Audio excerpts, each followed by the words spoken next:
What if the thing you're most proud of is the very thing holding you back? Welcome to the Higher Arabia podcast. Today we're talking about one of the biggest hidden career traps, the competence trap, why being great at your job can hold you back. Let me start with a statement that may sound completely wrong. Your competence may be the very thing keeping you stuck. Now, before anyone misunderstands this, I am not saying competence is bad. Competence matters, excellence matters, performance matters. Without competence, there is no credibility. But competence alone does not automatically create career progression. And in some cases, it can actually create career limitations. Now let's talk about why. Most professionals are taught a simple formula: work harder, become better, deliver more, create value. And eventually, you'll move up. It sounds logical. And at the beginning of a career, it often works. But as responsibilities increase, organizations start evaluating something different. Not how well does this person perform, but what role does this person play inside the system? And that distinction changes everything. Imagine a highly skilled professional, the person who solves every crisis, the person who knows every process, the person everyone calls when something goes wrong. Every team has one, and organizations love these people because they create stability, they solve problems, they reduce risk, they keep operations moving. But then promotion discussions begin, and leadership faces a dilemma. If we move this person, who replaces them? Suddenly, their greatest strength becomes a challenge because the organization has become dependent on them.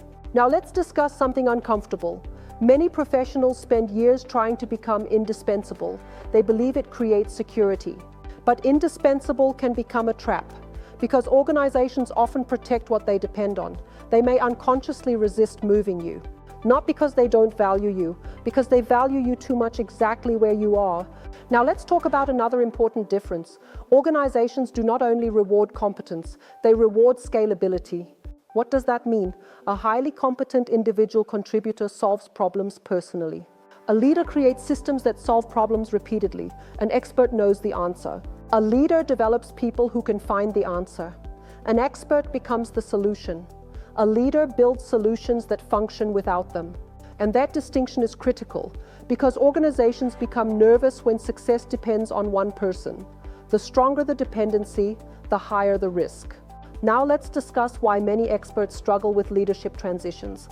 Not because they lack intelligence or experience, but because expertise and leadership require different behaviors. Experts are rewarded for being right. Leaders are rewarded for creating alignment. Experts solve problems. Leaders manage uncertainty. Experts focus on precision. Leaders focus on decisions. And many professionals continue optimizing for expertise long after leadership requires something different. Now let's discuss visibility. Highly competent professionals are often very busy. They spend their time solving, fixing, executing, and delivering, which leaves less time for influencing, communicating, networking, and positioning. Over time, they become operational heroes. But they also become strategic strangers. Leadership knows they are valuable, but may not fully understand how they think beyond their function. And promotions are often awarded based on future confidence, not current dependency. Now let's discuss a critical question. If you disappeared for 3 months, what would happen? Many professionals answer proudly, everything would fall apart. And they see that as proof of value. But leadership often sees something else. They see risk. Sustainable organizations cannot depend on one individual. The strongest leaders create environments where performance survives without them. That's one of the biggest mindset shifts in leadership. Success is no longer measured by how much can I do. It becomes measured by how much can I enable others to do. Now let's talk about escaping the competence trap. First, stop measuring your value only through execution. Second, document and transfer knowledge.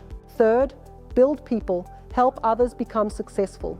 Fourth, focus on systems. Ask yourself, how can this process work without me? And finally, help leadership see your future value, not just your current value. Promotions happen when they can imagine your tomorrow. Being excellent is important, but if your identity is tied to your role, growth is difficult. The goal is to become scalable. Leaders multiply value. And that distinction changes careers. Stay strategic, If you're navigating leadership, career growth, or promotion opportunities, subscribe for more insights on how organizations really work. And let me know in the comments, have you ever seen someone become too valuable to promote?